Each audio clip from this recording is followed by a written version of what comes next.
सदा परिभवघनं भीष्टदोहं तीर्थास्पदं शोभिरं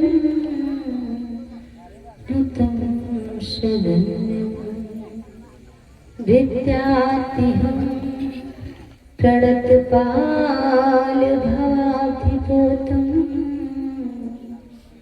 वन्दे महापुरुषते चरणारविन्दम् अज्ञानतिमिरान्धस्य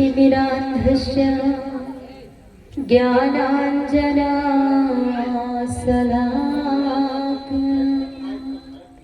चक्षुरुन्मीलितं येन तस्मै श्रीगुरवे नारायणं नमस्कृत्य नरं चैव नरोत्तमं देवीं सरस्वतीं व्यासं ततो जयमुदीरये अतुलितबलधामं भीमसेनाभदेहं धनुजबलकृशानो ज्ञानिनामग्रगण्यं सकलगुणनिधानं बालजाडाधीशं रघुपतिप्रियभक्तं वातजातं नमामि। जय जय श्री राधारमण जय जय नवल किशोर जय गोपी चित चोर प्रभु जय जय माखन चोर राधे तू बड़ भागिनी कौन तपस्या की और तीन लोक तारन तरन है तुम्हारी आँखें सब द्वारन को छोड़ के मैं आई तेरे द्वार हे विश्व भान की लाडली तनिक मेरी गोद निहार।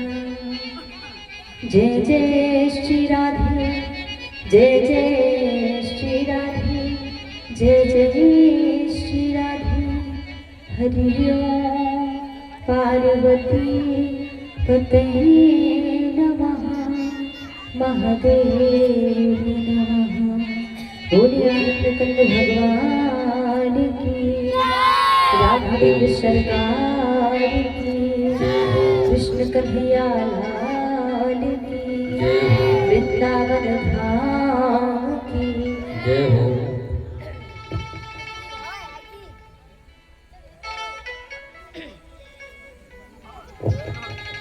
अनंत कोटि ब्रह्मांड नायक अचिंत कल्याण गुण निधान सर्वेश्वर सर्वाधिपति अकारण बड़ा भगवान अकारण बड़ा सकल जन कलेशाधारक परात्पर परब्रह्म निर्गुण निराकार सगुण साकार जगदेव बंधु करणे शुद्ध सच्चिदानंद घन परमात्मा श्री राम जी के चरणों में स्नान बारंबार प्रणाम है।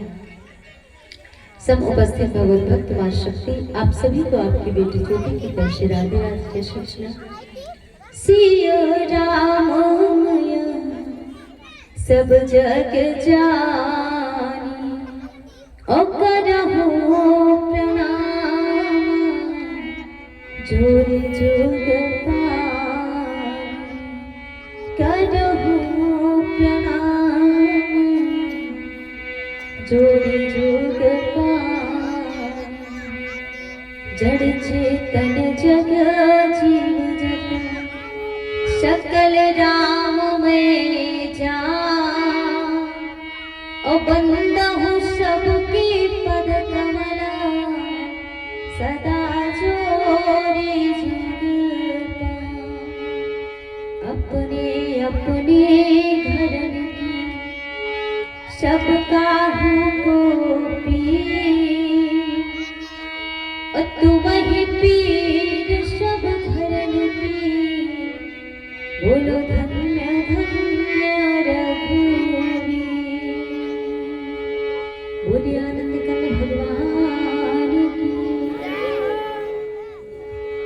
अनंत कोटि ब्रह्मांड नायक अचिंत कल्याण गुण निधान विश्व सर्वाधिपति अकारण गौड़ा गौड़ाले अकारण गौड़ाकारक सकल जनकल शाकारक परात्पर परब्रह्म निर्गुण निराकार सगुण साकार जगदेव बंद गणेश सच्चिदानंद घन परमात्मा श्री राम जी के चरणों में स्नान का प्रणाम है। सम उपस्थित भगवत भक्त मां शक्ति आप सभी को आपकी बेटी ज्योति की तरफ से राधे राधे। परम पूजनीय प्रातः स्मरणीय श्री बालक दास जी महाराज जी के चरणों में मेरा बारंबार प्रणाम है। परम पूजनीय प्रातः स्मरणीय श्री साधु संत जी महाराज जी के चरणों में मेरा बारंबार प्रणाम है। सभी संत भगवान के चरणों में मेरा बारंबार प्रणाम है। आइए मनवाड़ी को पवित्र करने के लिए भगवान का राम नाम लेंगे, क्योंकि कलयुग में भगवान का नाम ही सर्वोपरि है। नित्य प्रति बताया जाता है कि कलयुग केवल नाम आधार सुमिर सुमिर नरोत्तम। अगर भगवान की भक्ति की जाएगी, नाम का सुमिरन किया जाएगा, गोस्वामी तुलसीदास जी ने लिखा है कि संसार में ऐसा कोई व्यक्ति नहीं है जो भगवान की भक्ति नहीं कर सकता। सारे लोग कर सकते हैं, वो चाहे पुरुष हो, चाहे स्त्री हो, चाहे नपुंसक हो, कोई भी हो, वो भगवान की भक्ति कर सकता है। पुरुष नपुंसक नारी वा जीव चराचर कोई, सर्व भाव भज कपट तज मोह परम द्वेष हो। भगवान कहते हैं कि अगर कोई मुझे प्रेम से भाव से भजता है इस संसार में, तो मेरी प्राप्ति उसे होगी। कोई भी व्यक्ति हो, वो मुझे भजे तो उसका बेड़ा पार होना ही होना। तो आइए मीठी मीठी तालियों से सभी लोग भगवान का भजन करें। कि सीताराम सीताराम सीताराम कहे जय विधि राखे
नहीं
और धन का हमें अहंकार है, तो साधक क्या कहता है कि जीवन में जिसने ही अहंकार किया वो इस संसार सागर से चला ही गया।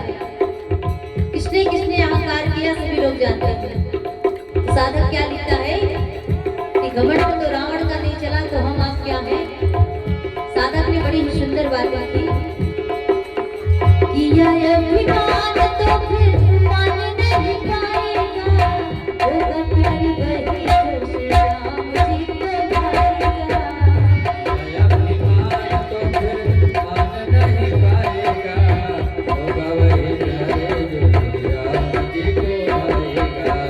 किया अभिमान तो फिर मान नहीं पाएगा, होगा प्यारी वही जो श्री राम जी को भाएगा। होगा वही प्यारे जो श्री राम जी को भाएगा। फल असत्याग शुभ काम करते रहिए, जय विधि राखे राम, जय विधि रहिए। जय विधि राखे राम, जय विधि रहिए। जय विधि राखे राम, जय विधि रहिए। जय विधि राखे राम, जय विधि रहिए। फल असत्याग शुभ काम करते रहिए, जय विधि राखे राम, जय विधि रहिए। और द्रौपदी ने भगवान से क्या कहा था कि प्रभु मेरी लाज तेरे हाथ में है। जैसे ही द्रौपदी ने भगवान को पुकारा और बोला प्रभु मेरी लाज अब तेरे हाथ में है, मेरा कोई सहारा नहीं है। वही भाव मेरे अंदर भी होना चाहिए, तब जाके ठाकुर जी की प्राप्ति होगी। अपना जीवन क्या करना चाहिए, ठाकुर जी को सौंप देना चाहिए। जिंदगी की डोर शौक हाथ दिल रात के, वो बड़ी विदा की जावे बालों में बास दे। जिंदगी की डोर सौंपी हाथ देना नाथ के, बड़ी मेरा के चाहिए बालों में बात दे।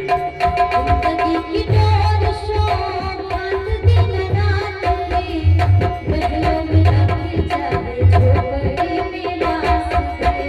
बालों में रखे चाहिए बड़ी में बात दे। धन्यवाद निर्विवाद राम राम कहिए, जय विधि राखे राम, जय विधि रहिए। धन्यवाद निर्विवाद लाव सहिए, जय विधि राखे राम, जय विधि रहिए। सीताराम सीताराम सीताराम कहिए, जय विधि राखे राम, जय विधि रहिए।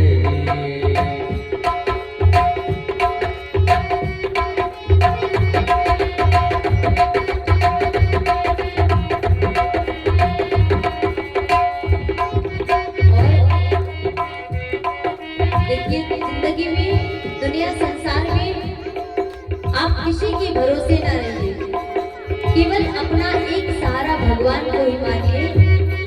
तब चलकर हमारी जिंदगी बड़ी ही सुंदर गति से हमारी नौका चलेगी।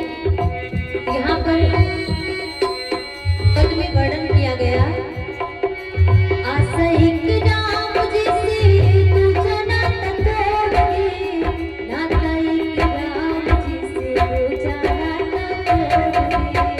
आता एक राम जिसे दूजी नाता तोड़ दे। आता एक राम जिसे दूजी आशा तोड़ दे। आशा एक राम जिसे दूजी आशा छोड़ दे, नाता एक राम जिसे दूजा नाता तोड़ दे। नाता एक राम जिसे दूजा नाता तोड़ दे। साधु संग राम रंग अंग अंग राखिए, जय विधि राखी राम, जय विधि रहिए।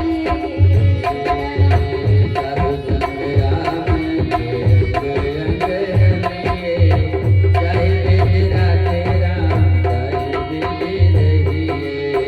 सीताराम सीताराम सीताराम कहिए, जय विधि राखे राम,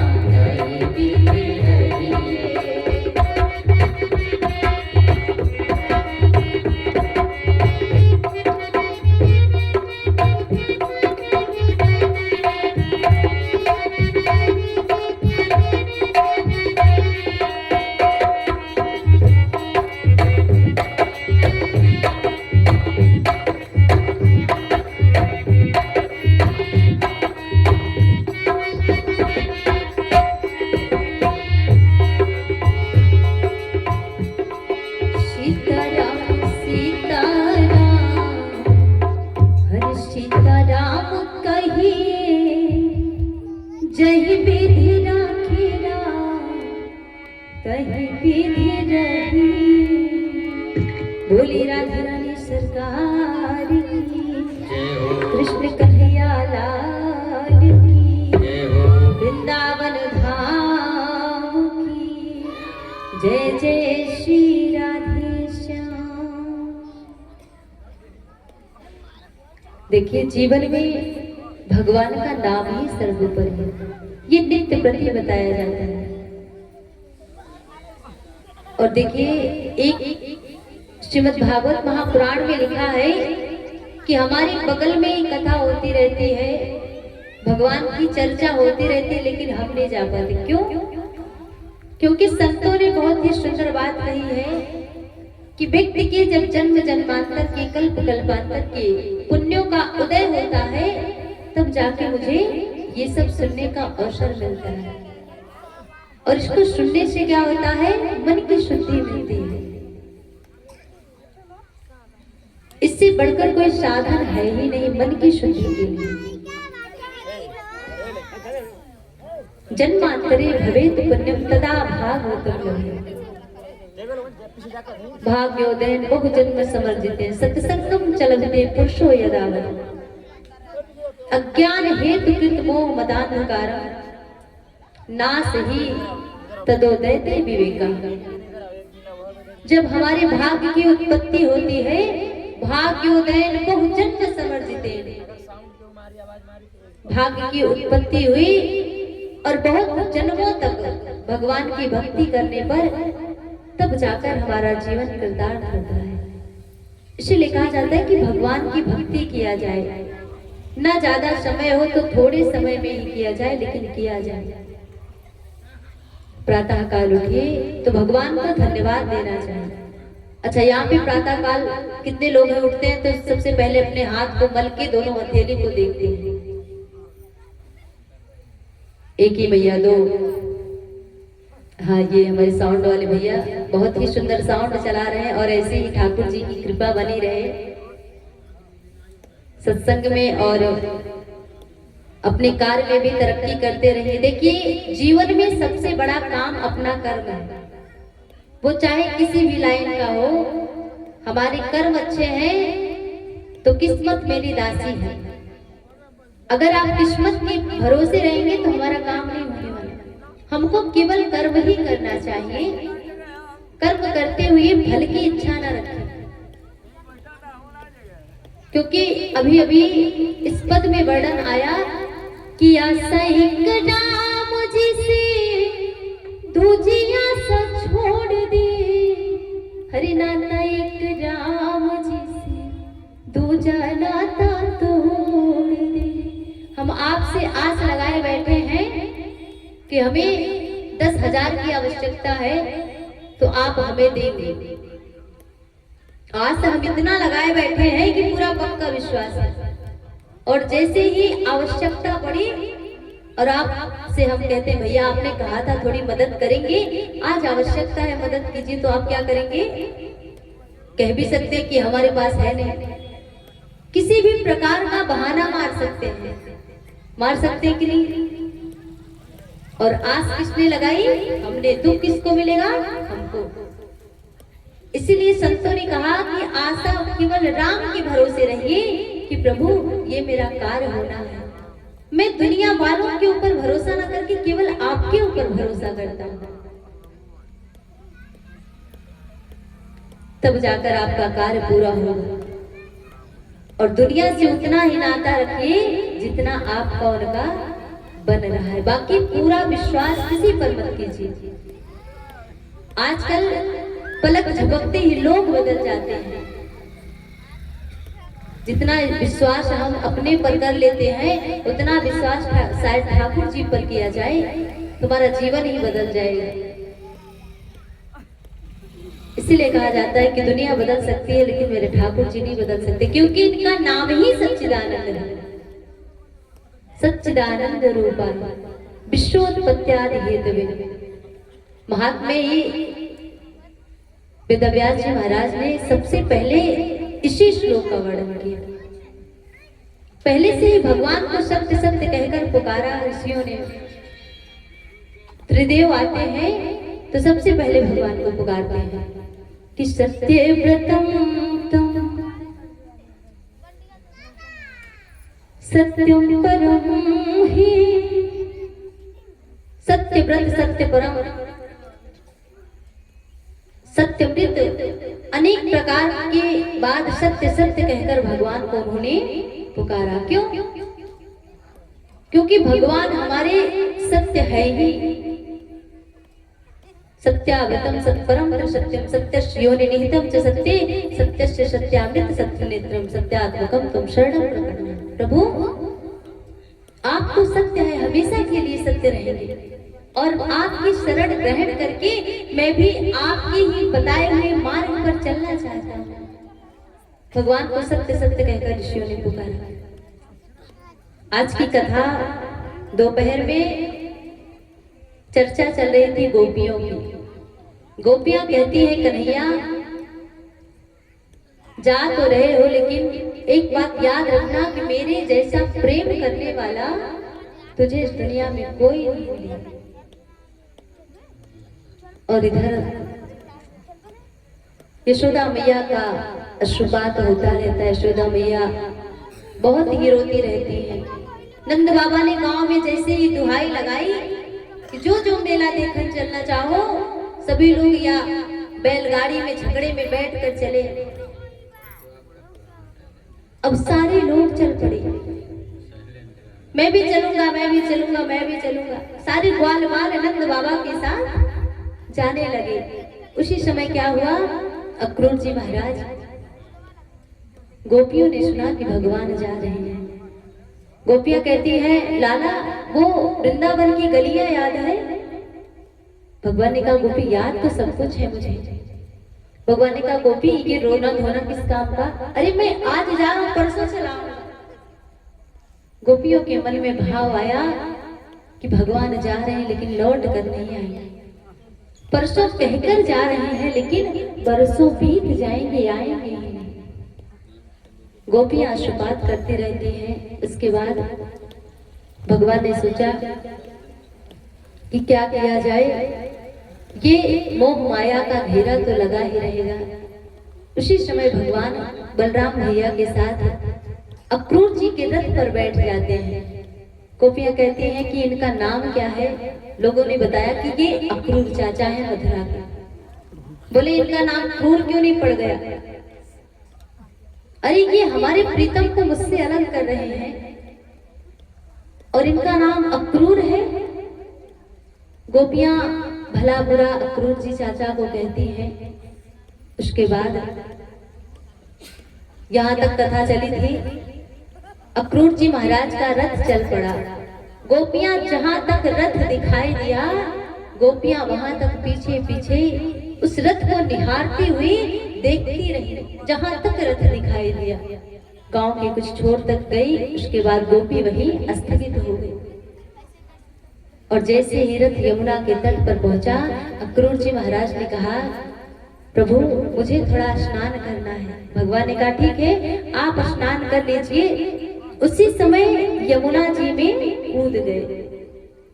यमुना जी में जैसे ही कूदे स्नान के लिए कि देख रहे हैं अंदर चतुर्भुज भगवान बैठे हुए हैं। एक रथ अंदर दिखाई देने लगा और जैसे ही बाहर देखते हैं तो रथ में हमारे प्रभु विद्यमान है। अक्रूर जी महाराज को बड़ा आश्चर्य हुआ, अरे ये अंदर भी और बाहर भी।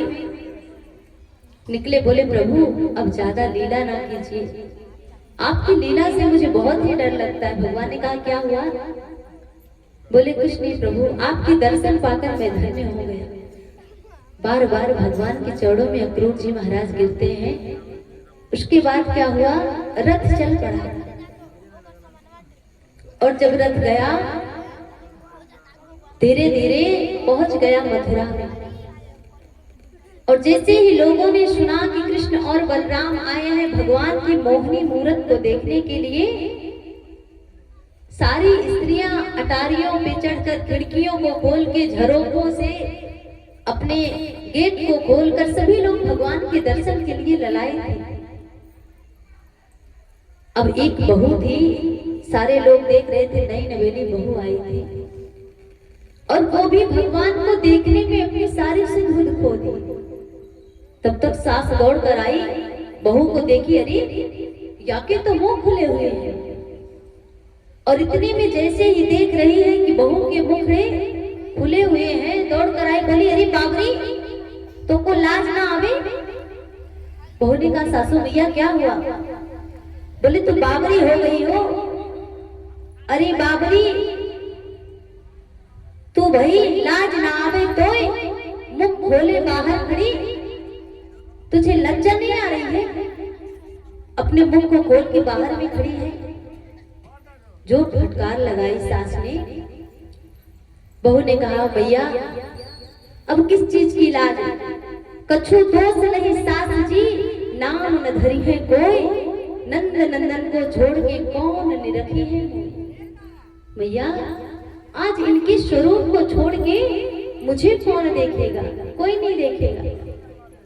आज स्वयं मूर्तिमान होकर प्रकट हो गए हैं कामदेव जी महाराज की शोभा को लजाने वाले, जो कामदेव से भी सुंदर हो। उनकी तुलना आज हमारे भगवान से की जा रही है, जिनकी सुंदरता को देखकर कामदेव लज्जित हो जाते हैं। आज वही ठाकुर जी जब चलने लगे तो सारी स्त्रियां उनके स्वागत में उनके मुखमंडल को निहारने के लिए चल पड़ी। भगवान कृष्ण के दर्शन कर रहे हैं और जैसे ही आए ग्वाल बालों ने देखा रे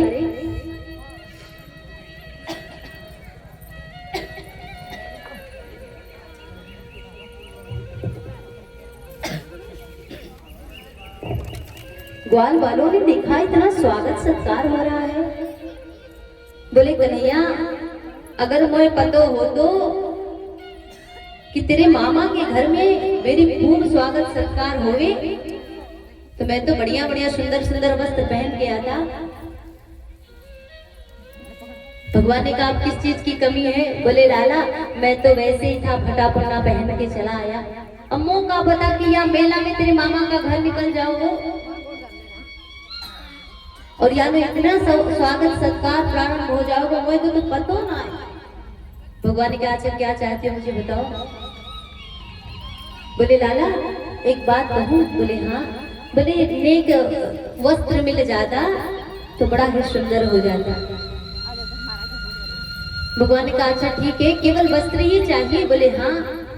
तब तक क्या हुआ, राजा कंस का धोबी जा रहा था, वस्त्र को लेकर वो जा ही रहा था। तब तक भगवान ने कहा मामा जी हमको कुछ वस्त्र मिलेंगे।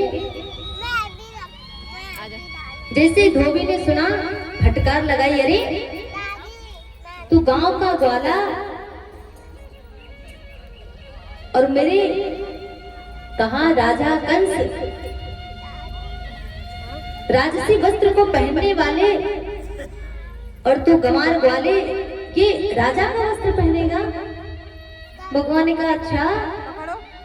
जो चाटा वहीं पर खींच के भगवान ने मारा कि वाके धड़ और सिर अलग हो गए। अब धोबी बेचारा गोविंदाय नमो नमः मर गया और बाकी के जो धोबी थे बोले अरे राम राम, या के हाथ में तो चलता फिरता तलवार फिट है। देख देख कैसे धोबी के सर अलग हो गए और धड़ अलग हो गए।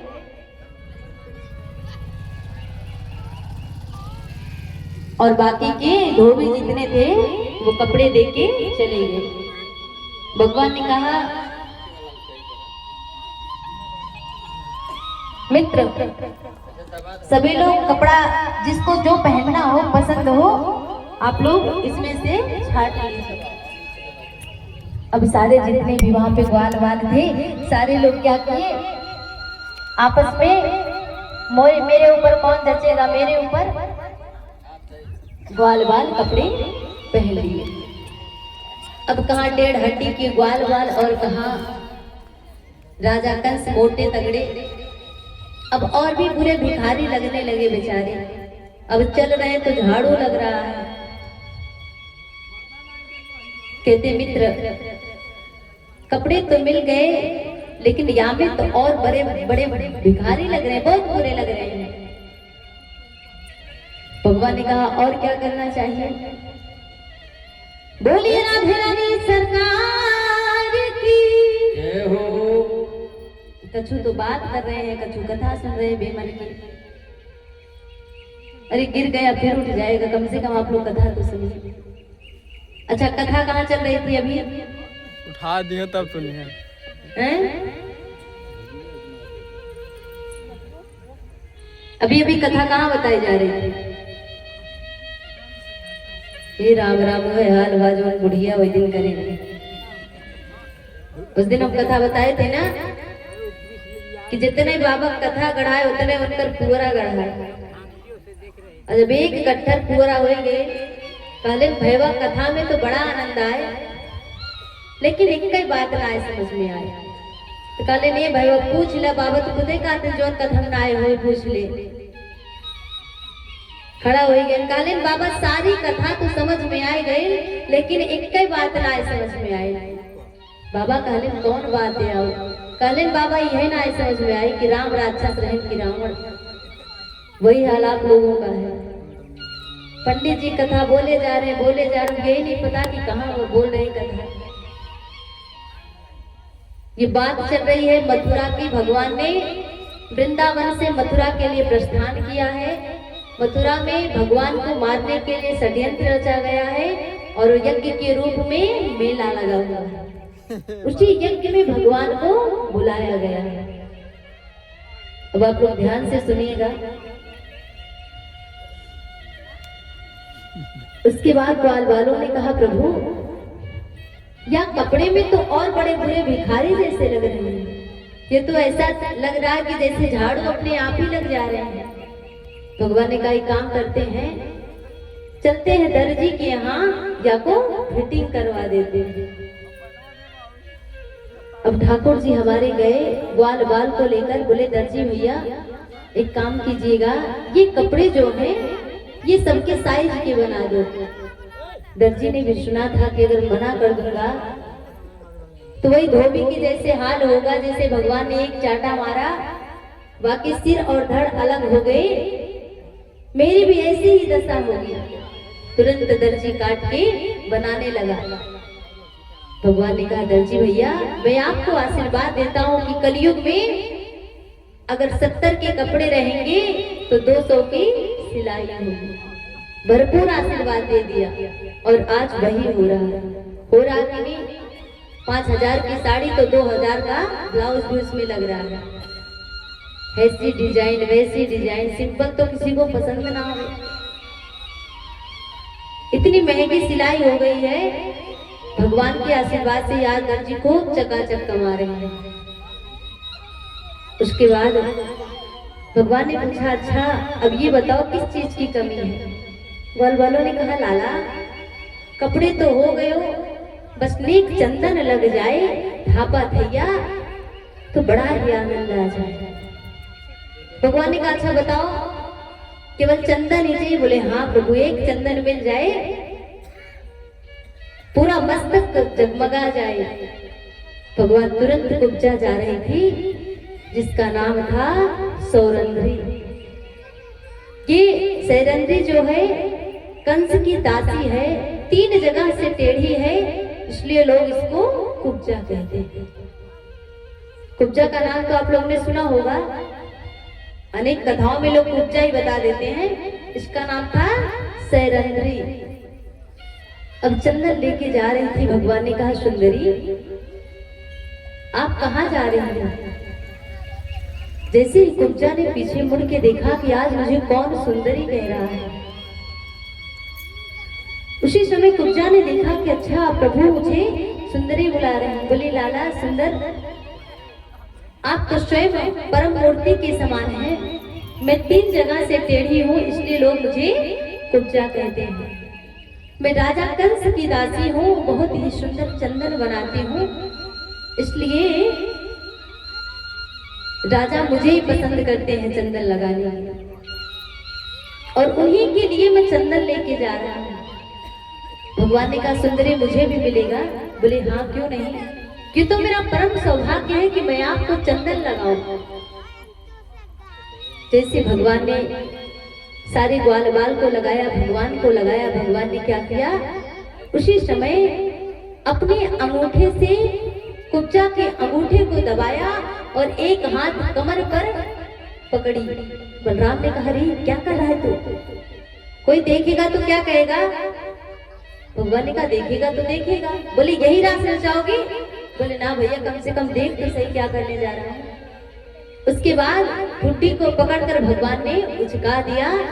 3 जगह से टेढ़ी कुब्जा बहुत ही सुंदर के स्वरूप सुंदरी बनकर भगवान के सामने खड़ी है। अब पूरी मथुरा में गुहार मच गई, हे भगवान, मथुरा में तो चलता फिरता ब्यूटी पार्लर आ गया। अब सारे लोग भगवान को देखने के लिए पुनः प्रसन्न हो गए। भगवान की कीर्ति यहीं से प्रारंभ हो गई। उसके बाद घूमते घूमते भगवान गए सुदामा माली के पास। सुदामा माली से कहते, भैया नेक मुझे माला मिलेगा। बोले, प्रभु क्यों नहीं, आप आकर माला को लीजिए। उसके बाद उसी समय भगवान घूमते घूमते मल्लशाला में गए, जहां पर कुबलेया पीठ हाथी को बांध कर रखा गया था और धनुष था। उसी समय भगवान अंदर जाने के लिए वहां पर जैसे जानते हैं कि कुबलेया पीठ हाथी को आगे कर देता है महावत। भगवान ने कहा, अच्छा। उसी समय भगवान क्या करते हैं, कूद कर हाथी के दांत को उखाड़ लेते हैं। एक दांत बलराम भैया, एक दांत कृष्ण जी। हमारे प्रभु और बलराम जी जो पिटाई करते हैं उसी से हाथी का और महावत का कि दोनों गोविंदाए नमो नमः। उसी समय उसका प्राणांत हो जाता है। उसके बाद क्या हुआ, राजा कंस भेजता है सल और तोमल को, भगवान उसका भी उद्धार करते हैं। उसके बाद चाणूर और मुष्टिक आए, दोनों का उद्धार किया भगवान ने। अब कंस भगवान के स्वरूप को नहीं देख पा रहा है, काल के रूप में भगवान को देख रहा है कि हमारे सिंहासन के सामने एक काल खड़ा हुआ है। और दौड़कर भगवान जैसे ही चाणूर और मुष्टिक का संहार करते हैं, एक भाई एक दैत्य को मारते हैं और एक भाई, दोनों भाई संहार करते हुए जा रहे हैं। अब की बार भगवान ने जो छलांग लगाई और सिंहासन पर बैठे हुए कंस की केस को पकड़कर घसीटते घसीटते लाया। उसके बाद जैसे ही सुदर्शन चक्र का आवाहन करते हैं हमारे प्रभु और धड़ाम से वह पृथ्वी पर गिर पड़ता है, अपने आप ही गिर गया। उसी समय भगवान सुदर्शन चक्र आ ही रहा था कि अपने आप धड़ाम से गिरा और उसी समय उसका प्राणांत हो जाता है। बोलिए आनंद कंद भगवान की, काम किए बड़े बड़े, काम किए बड़े बड़े, मेरो छोटो सो ओ मेरो छोटो सो, मेरो छोटो सो नंद कुमार, काम किए बड़े बड़े, छोटो सो नंद कुमार, काम किए बड़े बड़े, काम किए बड़े बड़े, मेरो छोटो सो नंद कुमार, काम किए बड़े बड़े, मेरे छोटो सो नंद कुमार, काम किए बड़े बड़े। मेरो छोटो सो नंद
और कंस का प्राणांत हो गया।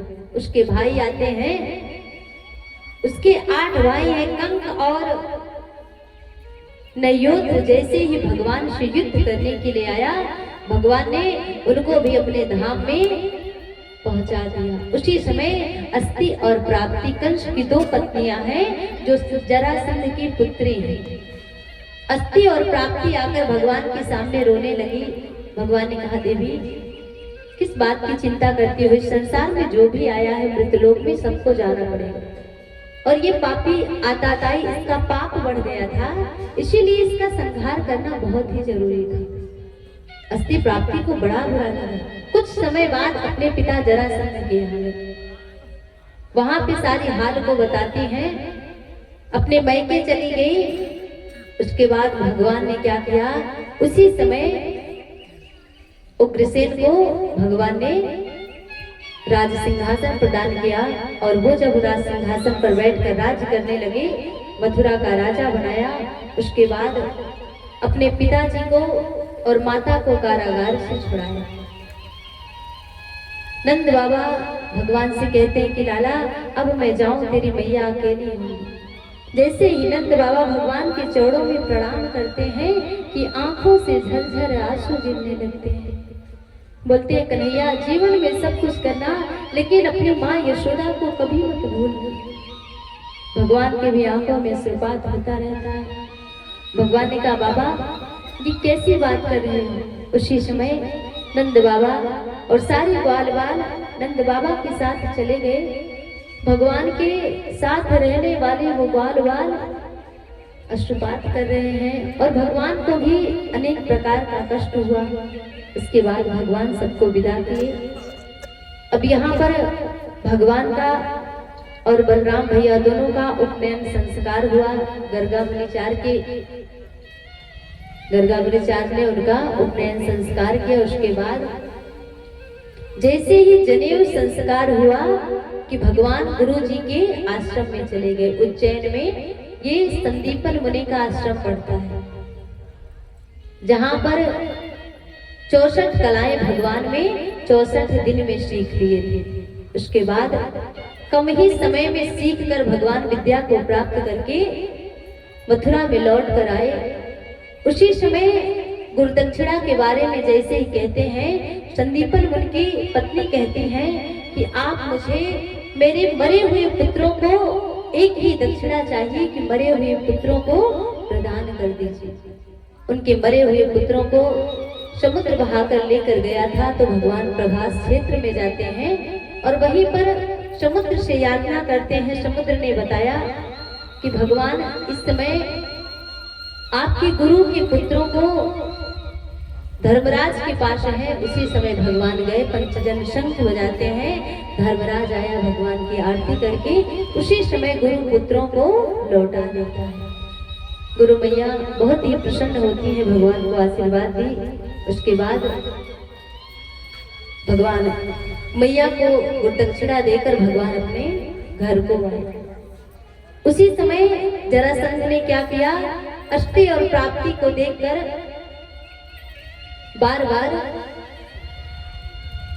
घृणा करने लगा भगवान से। आज नहीं तो कल मैं इसको मार के ही रहूंगा, क्योंकि मेरी पुत्रियों को विधवा बनाने वाला यही है। अब इधर जैसे ही ग्वाल बाल पहुंचे, गोपियां भगवान की याद में नित्य प्रति रोती रहती हैं। नंद बाबा आ गए, सारे ग्वाल बाल आ गए, लेकिन कन्हैया नहीं लौट कर आए। गोपियों ने बार बार भगवान को याद किया और इधर भगवान भी गोपियों को याद करके करके रोते रहते हैं। राधा रानी जब देखो वैसे ही रेत में बालुका में पड़ी रहती है। सारी गोपियां वैसे बेसुध बुद्ध होकर अपनी पड़ी है। अब एक दिन क्या हुआ, एक वृक्ष के नीचे एक गोपी गई और वहीं पर रो रही थी। तब तक ऊपर से एक कौवा आया और वो कौं कौं करने लगा। गोपी ने कहा, कौवा मेरा एक संदेशा ले जाकर उस छलिया कृष्ण को दे देना जिन्होंने मुझे छल लिया। भगवान ने कहा, वार्तालाप में दोनों के एक आत्मा है और दो जान है। शरीर अलग अलग है लेकिन आत्मा एक है। वहां से भगवान का उत्तर आया कि ये तो होना ही था एक ना एक दिन। उसके बाद हमारे ठाकुर जी इधर याद करते, इधर गोपियां याद करके कहती हैं कौवे से कि मेरा संदेशा तू लेके जा और एक चीज और तुझे खाने के लिए देती हूँ, मेरे इस कलेजे के टुकड़े को लेकर जा और यहाँ मत खाना। कागा कहाँ खाना? जहाँ पर तुझे द्वारिकाधीश, जहाँ पर तुझे कृष्ण कन्हैया दिखे वहां पर खाना। और गोपियां कौवे से निवेदन करती हैं कि लेके जा, मैं अपने कलेजे को तेरे सामने रखती हूँ कि काढ़ी कलेजो मैं धरो रे कागा तू ले जा कि जाके मारो पिया बसे वो देखे तू कागा ऐसे मत खाना, लेकर जाना वहां पर कुरेद कुरेद कर उस कलेजे को खाना। अगर यहाँ अकेले खा लोगे तो वो कन्हैया को लगेगा कैसे कि ये किसका कलेजा है। जब उसके सामने कुरेद कुरेद कर नोच नोच कर खाएगा तब उसे पता चलेगा कि ये तो किसी बिरही का कलेजा है। कौवे ने कहा गोपी मैं आपकी जो भी कहिए मदद कर दूं, लेकिन ये मदद मैं नहीं कर सकता। मैं कैसे आपके कलेजे को लेकर जाऊं और वहां कुरेद कुरेद कर नोच नोच कर खाऊं? गोपी मुझे माफ करना, ये मुझसे नहीं हो पाएगा। और जितने जीव जंतु हैं सब भगवान के जाने के बाद दुखी हैं। गोपियां कहती हैं कि जीवन में ये कृष्ण चला गया लेकिन इसे मैंने कभी ऐसा सोचा नहीं था कि ये मेरे साथ ऐसा ही करेगा। आज तो मुझे ऐसा प्रतीत हो रहा है कि जैसे सारा जीवन ही मेरा चला गया। अब एक दिन क्या हुआ, भगवान इधर थे और उद्धव जी जैसे ही माँ यशोदा भगवान को दधी देती थी, मक्खन देती थी, उसी प्रकार एक दिन देवकी ने मक्खन दे दिया भगवान को खाने में। और भगवान ने जैसे ही मक्खन को देखा कि भगवान के अश्रुपात होने लगे। उद्धव ने कहा भैया ये कैसा अश्रुपात हो रहा है? बोले मैं क्या बताऊं उद्धव, तुमसे मैं कुछ कह नहीं सकता। मेरी यशोदा मैया मुझे अपने प्राणों की समान मानती थी, वो तो गोपियां तो मुझे अपना प्राण प्रीतम मानती थी। उद्धव ने कहा ये प्रभु ये सब छोड़िए, आप भी मोह माया में कैसे पड़े हैं? भगवान ने कहा उद्धव वो प्रेम दुनिया संसारियों का है लेकिन ये प्रेम मेरी गोपियों का है। मेरी गोपी मुझे बहुत ही प्रेम करती है। अब उद्धव जी को प्रेम की बातें पता नहीं थी, वो तो ज्ञानी पुरुष थे, केवल ज्ञान की ही बातें करते थे। भगवान ने सोचा कि उद्धव अपने आप को बहुत ही ज्ञानी समझता है, क्यों ना एक बार इसे मैं अपने वृंदावन में भेजता हूँ और वहां पर ज्ञान सारा खत्म हो जाएगा। जो इसके अंदर प्रेम उमड़ेगा वहां जाकर गलियों में तब इसे पता चलेगा कि प्रेम क्या होता है। भगवान ने कहा उद्धव एक काम मेरा करोगे? बोले बताइए प्रभु, जो आज्ञा हो मैं स्वयं करने के लिए तैयार हूं। उद्धव को बड़ा ही अहंकार था कि प्रभु भगवान ने कहा एक बार वहां पर जाओ और वहीं पे जाके वृंदावन में एक काम करना, आप मेरी गोपियों को समझा देना, शायद आपके ज्ञान देने से ही हमारी गोपियां संभल जाए। उद्धव ने कहा प्रभु मैं प्रातः काल निकल जाऊंगा। अब उद्धव जी महाराज निकल गए और जैसे ही वृंदावन धाम में पहुंचते हैं कि सारा ज्ञान समाप्त हो गया। सारे वृक्षों को झुके हुए देखते हैं, कृष्ण की याद में, कृष्ण के प्रेम में सारे वृक्ष अश्रुपात कर रहे, एक दूसरे से लिपट गए। जैसे ही उद्धव ने देखा कि अरे इसकी तो गलियां गलियां कुंज कुंज, सारी नदियां आपस में उमड़ घुमड़ कर अश्रुपात कर रही हैं। थोड़ी दूर पहुंचे ही थे, बोले भैया मुझे नंद के घर पे जाना है। वो व्यक्ति कैसे परिचय बता रहा है कि आप जाइएगा, सामने आपको एक नाला पड़ेगा और अगर उसमें बहते हुए अश्रुपात को पकड़ते हुए जाइएगा, अंत छोर पर नंद बाबा का ही घर मिलेगा। बोले काय का? बोले अश्रुपात करते हुए गोपियों के नेत्र का जल मिलेगा, वही पकड़ते हुए चले जाना नंद बाबा के घर, आप वही नंद बाबा से मिल पाएंगे। उद्धव ने देखा रे इतना प्रेम कि उनकी आंसू गंगा यमुना की तरह बह रहे हैं। जैसे ही नंद बाबा को देखती है, नंद बाबा उद्धव जी से मिलते हैं। हमारी यशोदा मैया उद्धव को पीतांबर में देख के भगवान को समझकर कृष्ण कृष्ण करके बेहोश हो जाते हैं। मेरा कन्वा आ गया। उसी समय अश्रुपात करने लगते हैं। नंद बाबा रथ को खड़ा हुआ देख के सारी गोपियां दौड़ पड़ती हैं कि लगता है कि मेरा कान्हा लौट के आ गया। उसके बाद जैसे ही उद्धव ने गोपियों का दर्शन किया कि उद्धव जी महाराज अचंभित पड़ गए। गोपियों को देखते ही मन में विचार करने लगे। उसी समय इनका सारा ज्ञान खत्म हो गया। जैसे ही ज्ञान देने लगे और पत्रिका पकड़ाई कि मैं उनका दूत हूं और आप लोग को चिट्ठी लेकर आया हूं। अब चिट्ठी में क्या लिखा है कोई नहीं पढ़ पाया। एक एक गोपी एक एक चिट्ठी का एक एक टुकड़ा पाती है। हमको लिखो है कहो, हमको लिखो, हमको के चक्कर में पूरी चिट्ठी फाट गई। उद्धव ने देखा कि इतना बड़ा प्रेम, उद्धव ने बड़ा ही सुंदर ज्ञान दिया। गोपियों ने कहा उद्धव तुम प्रेम की भाषा क्या जानो, प्रेम क्या होता है तुम क्या जानो। और उद्धव तुम नहीं जान पाओगे कि ये तो प्रेम की बात है। उद्धव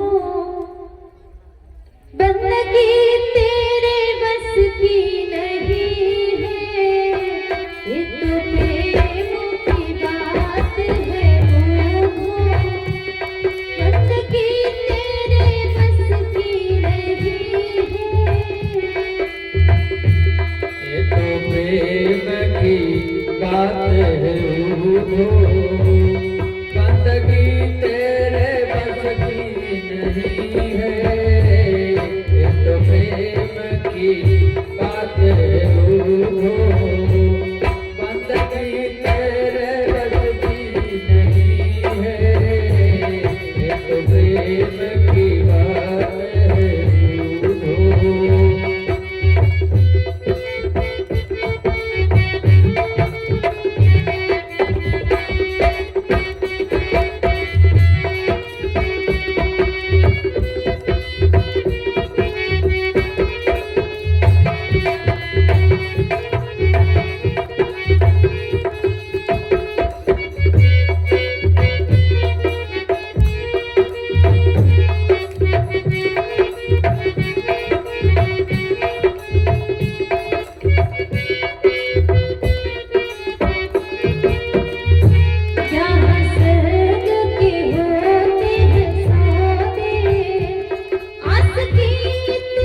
विचार कर रहे हैं।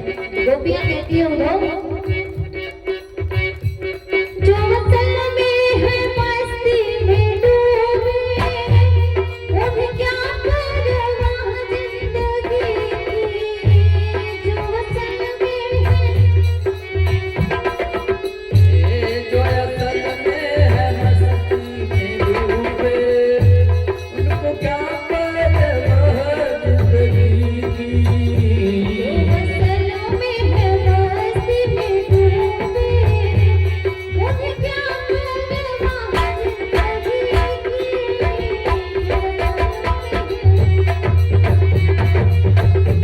ये तो प्रेम की बात है बूढ़ो, बंदगी मेरे बस की नहीं है।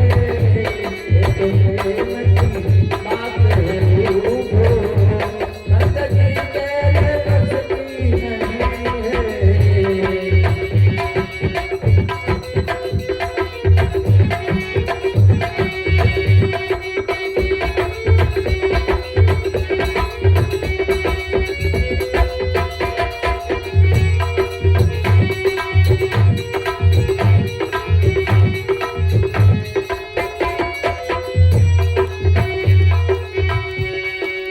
और गोपियां कहती हैं कि श्याम सुंदर से मेरा ये वादा करना, जिसकी नजरों में है श्याम प्यारे, जिसकी नजरों में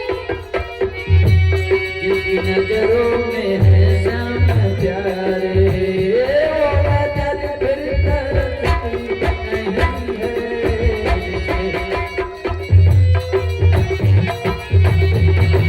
नजरों में है श्याम प्यारे वो नजर फिर तरसती नहीं है। प्रेम की बात है वो लगती तेरी बस की नहीं है।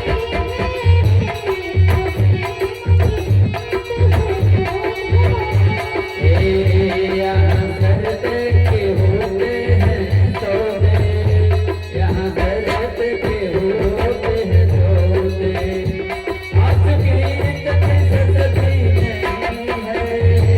ये तो प्रेम की बात है बूढ़ो, बंदगी तेरे बस की नहीं है। ये तो प्रेम की बात है बूढ़ो, ये तो प्रेम की बात है बूढ़ो। बोलिए आनंद कंद भगवान की जय हो। गोपियों ने कहा कन्हैया, कन्हैया से प्रेम करना ये मेरा एक स्वाभाविक गुण था। मैंने उन्हें ऊपर से प्रेम नहीं किया, ना उनके ऐश्वर्य को देखकर प्रेम किया कि ये नंद बाबा के राजा के लड़के हैं। मैंने उन्हें अपनी आत्मा से प्रेम किया। उधो शरद की पूर्णिमा में मैंने उनके साथ जो नृत्य किया, जो प्रेम किया, सारी कथा बताने लगती है कि यहाँ शरद के होते हैं सौदे। उधो आशिकी इतनी सस्ती नहीं है। उधो प्रेम करना बहुत सस्ता काम नहीं है। प्रेम में अच्छे अच्छे डूब भी जाते हैं और अच्छे अच्छे उबर भी जाते हैं, अच्छे अच्छे पार हो जाते हैं और अच्छे अच्छे ले डूबते हैं। उनका लिया दिया सब प्रेम ऐसा होता है। उन्होंने कहा गोपियां क्या कह रही हैं, ये प्रेम प्रेम के चक्कर में। गोपियों को जब ज्ञान देने लगे उद्धव जी महाराज, ज्ञान का बहुत ही अहंकार था। ज्ञान लेकर आए। गोपियां जब उन्हें ले जाकर अनेक प्रकार की बावड़ियां, कुएं और गलियां सब दिखाने लगते हैं। उद्धव जी महाराज का प्रेम जो ज्ञान था वो सारा ज्ञान समाप्त हो गया, वो प्रेम में परिवर्तन होने लगा।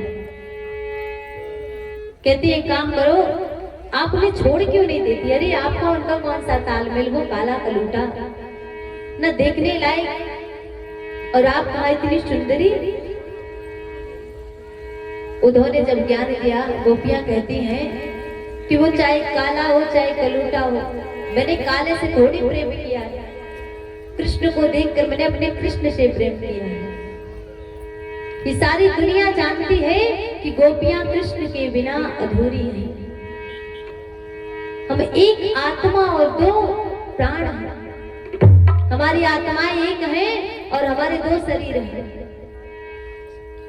उद्धव जी महाराज जाते जाते रास्ते में देख रहे हैं कि एक बालुका के रेत पे किशोरी जी बैठी हैं, मुख को नीचे किए हुए, भगवान की याद में। राधा जी परेशान हैं। उद्धव ने कहा कि अच्छा ये बताओ वो सुकोमल से स्त्री कौन है? बोली वही हमारी राधा जी है। जैसे ही राधा जी के मुखड़े को देखते हैं उद्धव जी को यहीं से भगवान के प्रेम की प्राप्ति हुई। उद्धव जी आए थे ज्ञान देने, तो गोपियों ने एक ही बात कहा था उद्धव कि मेरी लगी श्याम सन की ये दुनिया क्या जाने,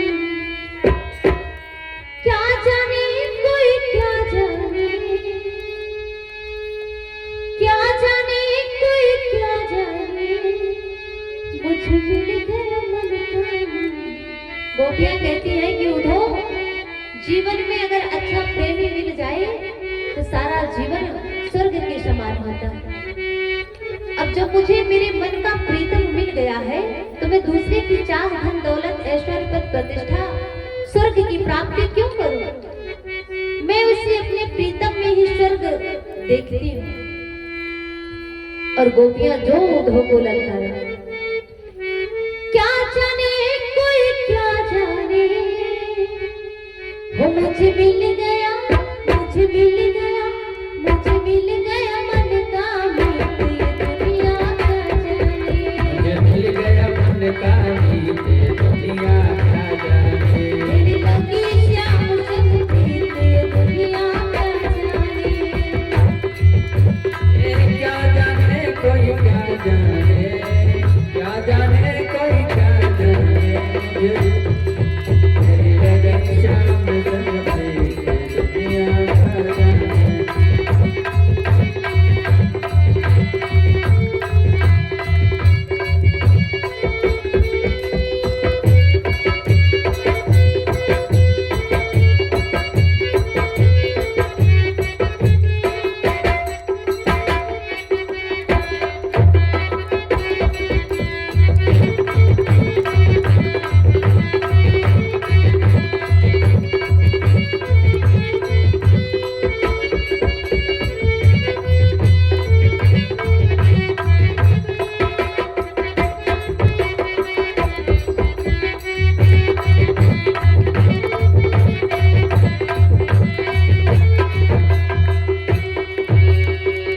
गोपियां कहती हैं उद्धव जी भगवान से मुझे कब प्रेम हुआ था? जब मैंने भगवान के मुखमंडल को देखा तभी मैं उनके चपल नेत्रों से प्रेम कर बैठी। और गोपियां मन में व्यक्त करते हुए क्या कहती हैं? छबिल की मैं शाम की जब से कोई बावरी में तो तब से, कोई बावरी में तो तब से, छबिल की मैं शाम की जब से, कभी लगी मन श्याम की जब से, कोई बावरी में तो तब से, कोई बावरी में तो तब से, बात प्रेम की डोर मोहन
खूब सहे बस भर चुनरिया उड़ लई जब श्याम चुनरिया छोड़े जग से जय हो मेरी तकी श्याम ये दुनिया क्या जाने पीछे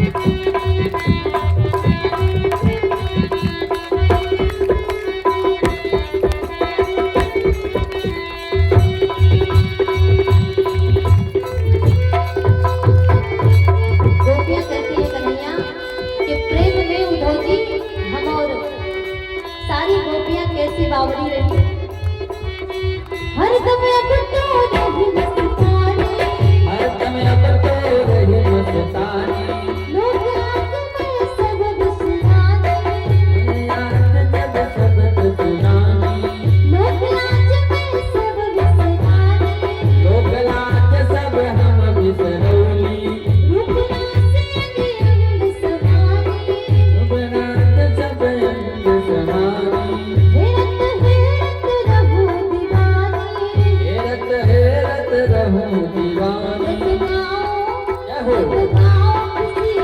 राधे राधे मेरे श्याम संग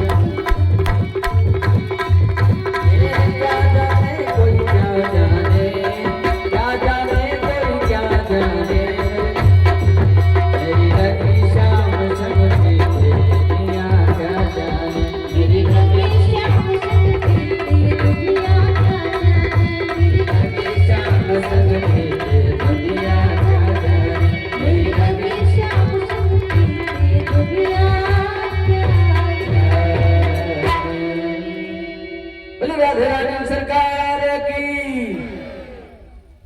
हाँ याद ये लगल है कि बाग क्योंकि सराम तोड़ दी आज खाना खा खा सब आए भाई काका लोगों की संख्या कम है ये लोग बरतिया ढेर जाली आज के जमाना में हाँ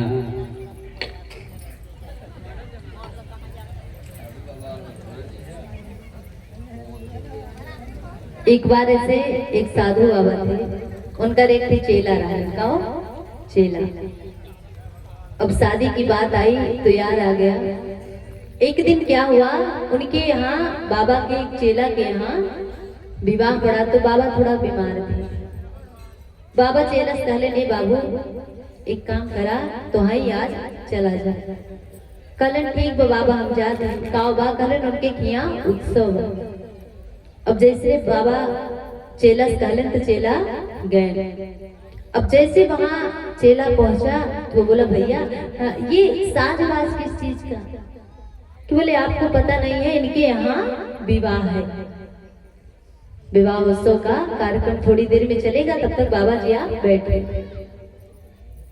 अब जैसे चेला बैठे नरी राम रे बोले नरी बाप रे ये बियाह बोला कहले हाँ तो ना पता बाबा कहले नरी राम रे गुरुजी हमार हमें ठग ले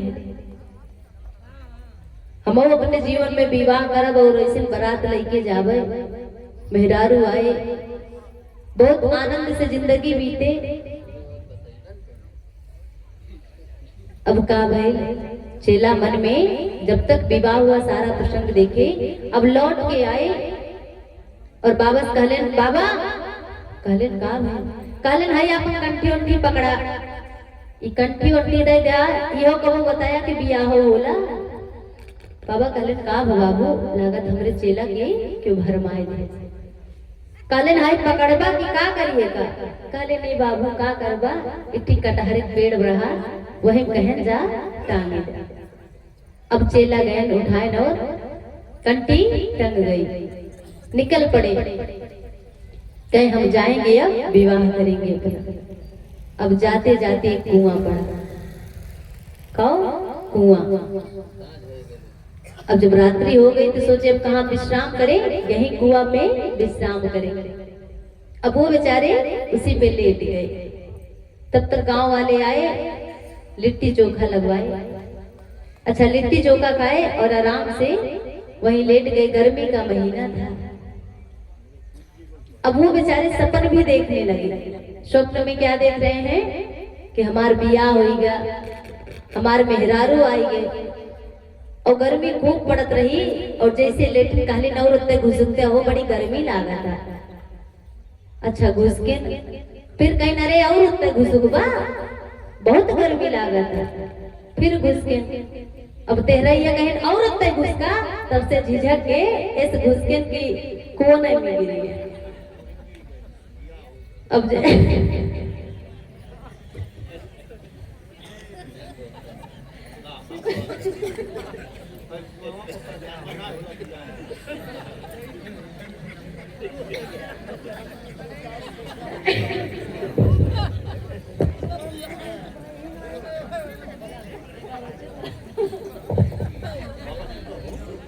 अब क्या हुआ?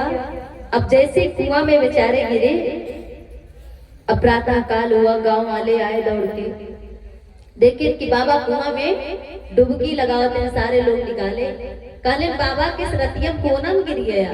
कहले नहीं बाबू, का बताई, हमरे बतौतों के बड़ी लाज लागत बा। अरे कहले बाबा कौन ऐसी बात आ कि हमन लाज वाली का बात आ? अरे बतावा। कहले नहीं बाबू, कहले में हंसी सुनले में हंसी, सपने में बाबू बियाह भय। कहली मलकिन वो तय घुसका, घुसकत ई हाल भय। कहले नहीं बाबा, सपनों में गिर गया। कहले हाँ बाबू, जब सपने के मेहरारू इतने गहरे डाल दिए, तो जब फुर फुर के आवत हुए कितने गहरे डालत हुए। और भाई काके लोग जाने कि कितने गहरे डाल हुए। आखिर में जब विवाह होता है तो देखिए कुआं झकाया जाता है ना, तो मैया पहले ही संकेत कर देती है कि बाबू हाई कुआं ताकत है। कहले हाँ माई ताकत है। कहले देख ले, इतने गहरे जाए पड़े, जिम्मेदारी है तो गहराई ही है ना।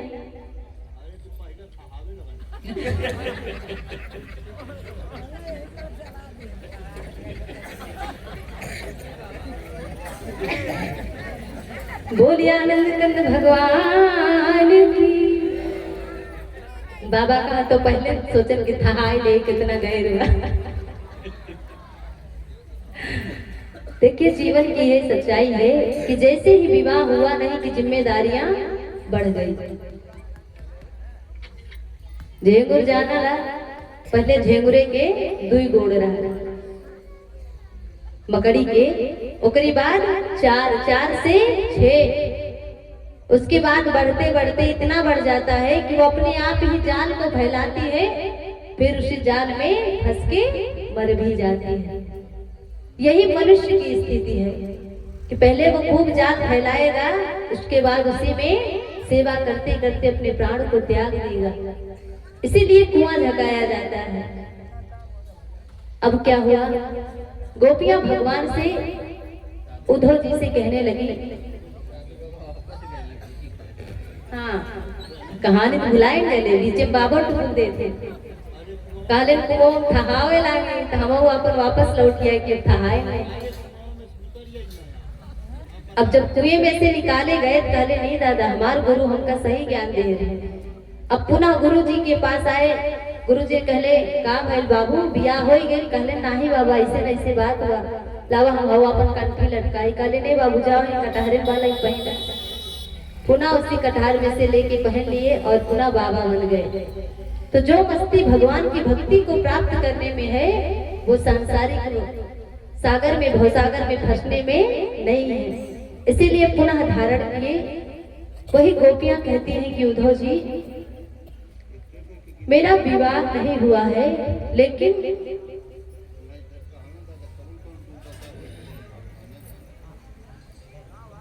मेरा विवाह नहीं हुआ है, लेकिन मैं भगवान को अपना प्रीतम मान चुकी हूँ।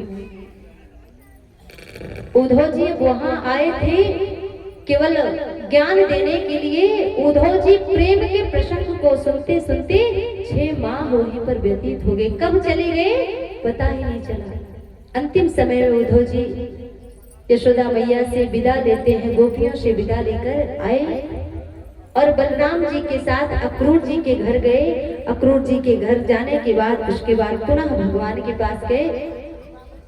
भगवान के पास आने के बाद जो रंग चढ़ा उद्धव जी को कि उद्धव जी वृंदावन की कोई झाड़ी होना पसंद करते हैं। भगवान से कहते हैं प्रभु अब मैं ये चाहता हूँ कि मुझे वृंदावन की कोई झाड़ी बना देना, कोई लता बना देना, कोई पत्ता बना देना, लेकिन उस वृंदावन में मेरा निवास जरूर कर। उसी समय भगवान उद्धव जी को अपने रास का दर्शन करवाते हैं। उद्धव जी उस रास के दर्शन को देखकर प्रसन्न हो गए। उसके बाद अक्रूर जी के यहाँ भगवान ने यात्रा तय की। उसके बाद क्या हुआ, एक दिन की बात हुई, हस्तिनापुर में एक कार्यक्रम रखा गया कि यज्ञ किया जाए, तो उस यज्ञ में किस देवता को पूजा जाए। लोगों ने कहा कि बताइए कृष्ण भगवान से बढ़कर कौन है। अब लोगों ने पत्रिका भेजी कृष्ण के लिए। उसी समय जरासंध जो था 23 औचड़ी सेना लेकर भगवान के ऊपर आक्रमण करने के लिए आ गया। अपने दामाद की बदले की भावना से, अस्थि और प्राप्ति के रोने की वजह से 23 औचड़ी सेना लेकर जैसे ही जरासंध भगवान के ऊपर आक्रमण करता है, भगवान ने 16 बार जरासंध को हरा दिया। और जैसे ही 16 बार हराया, अब क्या हुआ, अगली बार जरासंध क्या करता है, यहाँ पर ब्राह्मणों को यज्ञ करने के लिए रख दिया कि अगर अब की बार मैं हार कर आया तो ये समझ लीजिए कि आपके प्राण नहीं बचेंगे। अब ब्राह्मण बेचारे मन में सोचे हे भगवान अब क्या किया जाए, प्रभु मेरे प्राण आपके भरोसे हैं। भगवान ने कहा चिंता मत करो, अब की बार जैसे ही युद्ध करने के लिए आया कि भगवान छलांग लगाते हैं और प्रवर्तक पर्वत पर चले जाते हैं। उसने देखा कि ये रणछोड़ है, चारों तरफ आग लगा देता है। भगवान वहां से कूद कर गए और एक गुफा पड़ जाती है। उसी गुफा में भगवान विश्राम करने लगे, जहां पर मुचकुंद विश्राम कर रहा था। वो देवताओं से युद्ध करके आया था मुचकुंद और विश्राम कर रहा था उसी समय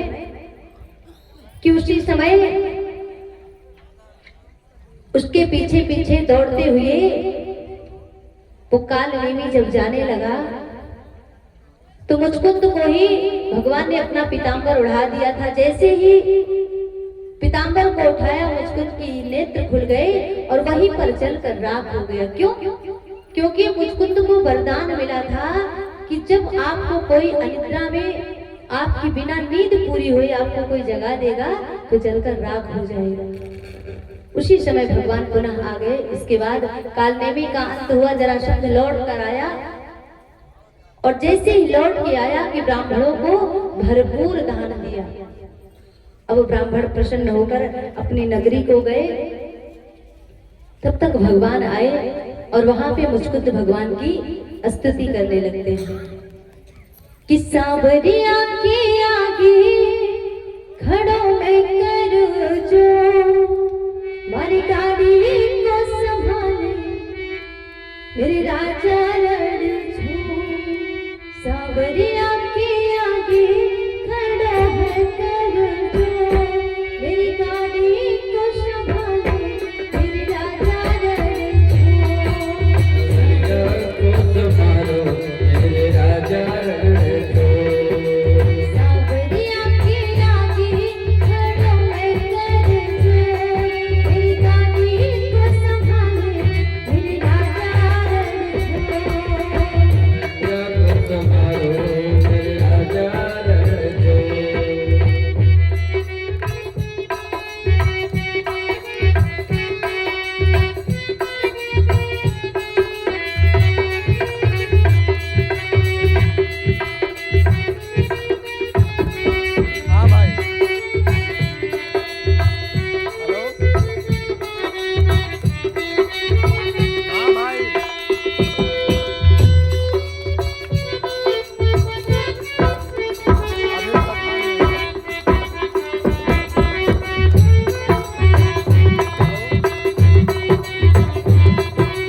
बोले आनंद कंद भगवान की जय हो।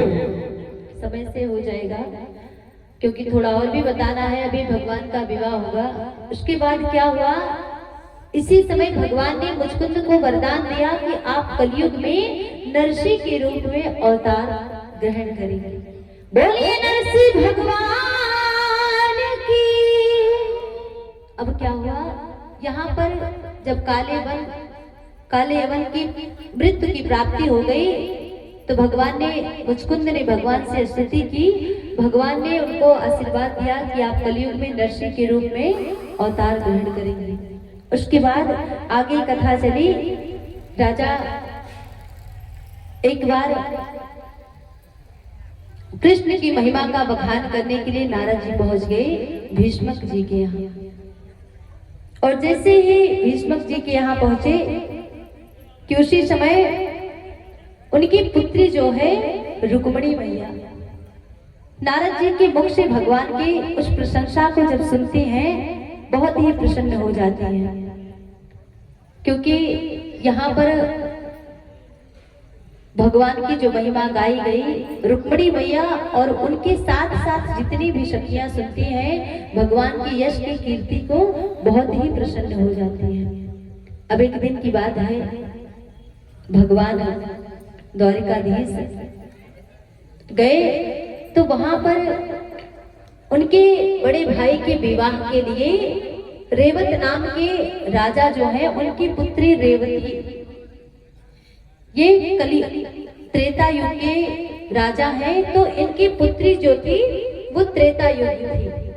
ब्रह्मा जी से कहने लगे, विवाह का प्रस्ताव लेके जाते हैं, ब्रह्मा जी से कहते हैं प्रभु आप मुझे हमारी पुत्री के सुयोग कोई वर बताइए। भगवान ने कहा देखिए त्रेता युग तो बीत चुका है, अब द्वापर लग गया है।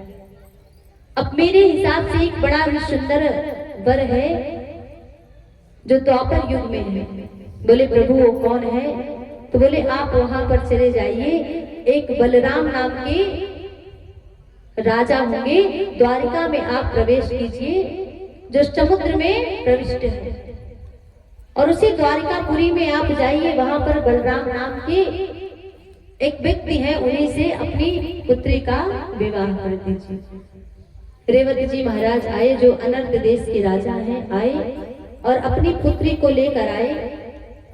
तो बलराम जी से जब विवाह हुआ तो ये त्रेता युग की होने के कारण कदमें लंबी थी। बलराम जी ने देखा रे जहां जाता हूँ लोग मुझे छोटे कहते हैं, छोट छोट भैया के बड़ी बड़ी भाभी। बस एक दिन क्रोध आया कि अपने हल और मूसल से जो ही दावा कि रेवती लेवल में आ गई। उसके बाद भगवान ने कुंडनपुर ग्राम में जब नारद जी महिमा सुनी मुख से उनके रुक्मिणी जी, तब से भगवान को वो चाहने लगी। और जब भगवान को चाह ही रही थी, अच्छा उनके पिता जो थे विदर्भ नरेश राजा भीष्मक, वो भी चाहते थे कि ये हमारी बेटी को यही वर मिले। लेकिन उसका जो भाई था रुक्मी कभी नहीं चाहता था कि भगवान से विवाह हो। जैसे पिताजी ने कहा, भीष्मक जी ने कहा कि क्यों नहीं भगवान के बारे में चर्चा की कि उनसे विवाह कर दिया जाए, तो बोला अच्छा, अरे उस रणछोड़ भगौड़े से, भगवान का एक नाम यहीं पर रणछोड़ भी पड़ा था, वो विरोध करने लगा। उसने कहा नहीं, चेदी नरेश के पुत्र हैं, एक उनसे विवाह होगा, शिशुपाल से हमारी बहन का। अब क्या हुआ, चेदी नरेश के यहाँ गया और शिशुपाल से रुक्मिणी का विवाह जो है करने के लिए प्रस्ताव रख के चला आया। अब रुक्मिणी भैया यहाँ पर भगवान को याद कर करके आशीर्वाद कर रही है कि भले मैं अपने प्राण को त्याग दूंगी लेकिन मैं इससे विवाह नहीं करूंगी। भाभियों के पास जाती है, कहती भाभी मैं अपने प्राण को त्याग दूंगी लेकिन मैं शिशुपाल से कदापि नहीं विवाह करूंगी, क्योंकि वो मुझे पसंद ही नहीं है, मुझे केवल द्वारिकाधीश कृष्ण चाहिए। भाभियों ने कहा अगर ऐसी बात है तो क्यों नहीं तुम उन्हें पत्रिका भेज दी हो, उसी समय माँ के मन में विचार आया और वो उनको पत्रिका भेजने के लिए तत्पर हो गई।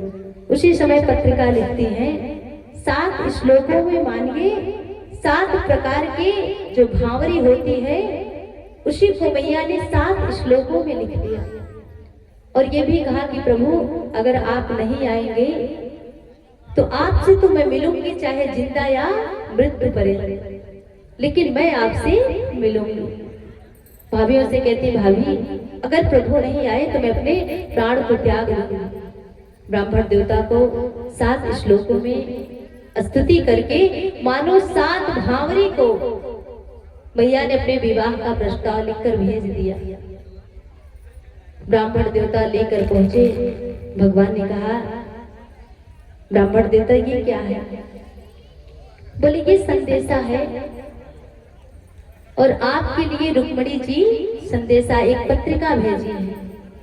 भगवान ने कहा एक काम कीजिए ब्राह्मण देवता, आप इसको स्वयं वाच कर बताइए। भगवान ने कहा जब कि आप इसको वाच कर बताइए, तो रुक्मणी मैया के पत्रिका को हाथ में लेते हुए ब्राह्मण देवता क्या कहते हैं कि प्रभु ये आपका पर्सनल प्राइवेट पत्र है। भगवान ने कहा मेरे भक्तों से और ब्राह्मणों से कुछ छिपा नहीं है, आप एक काम करिए इसको वाच के बताइए। उसी समय ब्राह्मण देवता उस पत्रिका में जो लिखा था सारी पत्रिका को पढ़ के बताए। भगवान ने जैसे ही सुना उसी समय भगवान देर नहीं लगाए, क्या किए? भगवान योजना बता दिए ब्राह्मण देवता को कि आप एक काम करना, वहां पर जाना और रुक्मणी से कहना कि जब वो भगवान की पूजा करने के लिए मंदिर में आए, पार्वती की पूजा करने के लिए मंदिर आए, तो उसी समय मैं रथ लेकर वहां खड़ा रहूं। ब्राह्मण देवता आप बैठिए हमारे रथ में और चलिए। मन की वेग की गति से भी अधिक तेज चलने वाले रथ पर बैठ गए और जैसे ही बैठते हैं ब्राह्मण देवता, वैसे ही निकट जब कुंडनपुर में आकर रथ रुकता है तो वहां पे क्या हुआ? जैसे ही भगवान जाने लगे, भगवान की शोभा सभी लोग देखने लगे और कुछ लोग तो भगवान को ही दूल्हा समझ बैठे। भगवान ने देखा कि शिशुपाल का अभी इस समय लगन चढ़ने वाला है, तब तक भगवान पहुंच गए और शिशुपाल ने देखा अरे ये कहां से आ गया, इसको किसने बुलाया? उसी समय भीष्मक जी महाराज जैसे ही भगवान को देखे कि भगवान को देखते ही लगन का सामान लेकर जा रहे थे शिशुपाल के पास चढ़ाने के लिए, उसी समय अपनी जो भी सामान था भगवान के चरणों में रख दिया। अब उनके पीछे पीछे जितने सेवक थे सब भगवान के चरणों में वस्तु को रखते जा रहे। भगवान ने कहा अच्छा हुआ लगन यही चढ़ गई। अब शिशुपाल देखे, अरे राम राम ये छलिया कहां से आ गया? जरासंध ने कहा देख भाई अगर ये छलिया आया है तो कुछ तो छल करेगा ही। जरासंध ने कहा ऐसे कैसे हो जाएगा? अब बेचारा उसका श्रृंगार हो रहा था, एक आंख में काजल लगा था और झटके में जैसे ही कृष्ण को निहारने लगा कि वाकई काजल एक आंख से पुता गई और बेचारे की आंख भी खो छूटी। सेवकों से कहा ध्यान नहीं देता है। सेवक ने कहा प्रभु आप ही तो चक्कर मकर करें, हम क्या करें, मेरी क्या गलती। अब शिशुपाल का श्रृंगार हो गया और लगन भगवान की चढ़ गई। भगवान पूरे कुंडनपुर में घूम लिए और सबको अपने दर्शन करवा दिए। भीष्मक जी ने कहा मैं तो यही अपने मन में विचार करता हूँ कि ये कृष्ण मेरी पुत्री से यहीं पर विवाह कर ले और लेकर युद्ध के भरोसे चला जाए। अब क्या हुआ? जरासंध जो है शिशुपाल को उकसाने लगा कि मित्र देखना अब ये आया है तो कुछ न कुछ गड़बड़ होगा। शिशुपाल ने कहा कि अरे ये रणछोड़ है, भगोड़ा है, ये क्या कर सकता है? जरासंध ने कहा मित्र मेरा काम था बताना, मैंने बता दिया, आगे तेरी मर्जी। अब क्या हुआ? भगवान घूम लिए। तब तक रुक्मिणी मैया सखियों के साथ माँ गौरी की स्तुति करने के लिए जाती हैं। जैसे उसका भाई रुक्मी ने सुना कि रुक्मिणी पूजन के लिए जा रही है, उसी उसके बाद अनेक सैनिकों को भेज देता है कि जाइए देखना कोई गड़बड़ ना होने पाए। अब सारे सैनिक गए, लाइन से खड़े हैं और मैया जैसे ही स्तुति करने के लिए गई कि माँ आज गौरी मैया को मनाने लगी कि शोभा निरख सुहावन पावन नैना लगा थी घनी, शोभा निरख सुहावन पावन नैना लगा थी घनी, गौरी पूजन चली है देखो बिस्मत की नगरी, गौरी पूजन चली है देखो बिस्मत की नगरी। ये गौरी पूजन चली है देखा बिस्मत की लहरी।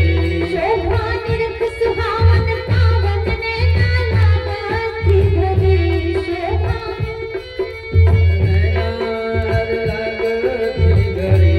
गौरी पूजन पधारी राजा बिस्मत की लहरी।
कैसी है?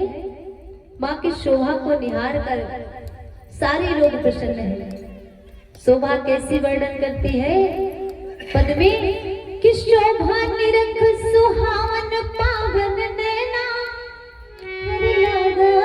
थी भरी कि गौरी पूजन चली है राजा भीष्मक की लड़ी। मैया पूजन करने के लिए जैसे ही जाती है सारी सखियां विद्यमान होकर मूर्तिमान होकर गीत को गा रही हैं और माँ की सुंदरता को देखकर वर्णन कर रही हैं। कोई सखी कहती बहन ये तो शिशुपाल इनके लायक नहीं है। रुक्मणी जी ने कहा वो तो मैं भी जान रही हूँ। अब क्या हुआ सारे सैनिक खड़े हैं। मैया पूजन करके जैसे ही बाहर आई कि माँ ने देखा रे इस जो भी लाइन में खड़े हैं कहीं हमारे श्याम सुंदर तो नहीं है। अब जैसे ही मैया पूजन करके मंदिर से बाहर आती हैं कि घूंघट उठाती है कि मैं श्याम सुंदर को देखूं, तब तक क्या हुआ जितने भी सैनिक खड़े थे माँ की सुंदरता को देखकर बेहोश हो गए।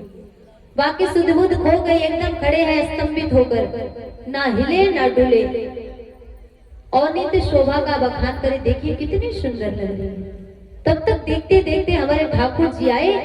अब जैसे ही हमारे प्रभु माँ के हाथ को पकड़ते हैं और रथ में बिठाते हैं, सैनिक देख रहे वाह वाह कितनी सुंदर जोड़ी है। अब सैनिकों को भूल गया कि हम किस लिए खड़े हैं, भगवान की शोभा को देखने लगे। बताइए कितनी सुंदर जोड़ी है। और तो और ये घोड़े कितने सुंदर हैं और रथ भी कितना शोभायमान हो रहा है। बहुत ही सुंदर, बहुत ही सुंदर। अब जैसे भगवान रथ लेके जाने लगे तब तक बोला अरे हम काहे के लिए खड़े हैं। बोला भगवाने कहाँ जाता है। भगवान ने कहा अच्छा मैं भगवाना नहीं हूं, चलो युद्ध करो। अब सारे सैनिक जैसे भगवान से युद्ध करने के लिए चलते हैं तब तक कौन आ गया, बलराम जी पीछे से। ए लाला तू चल लाली को लेके मैं इनको ठिकाने लगा कर आता हूँ। हल मूसल लिए जैसे ही सैनिक देखे कि भागने लगे। बाप रे बाप ये हल मूसल वाला अब तो हमारा प्राणांत ही हो जाएगा। और अपने अपने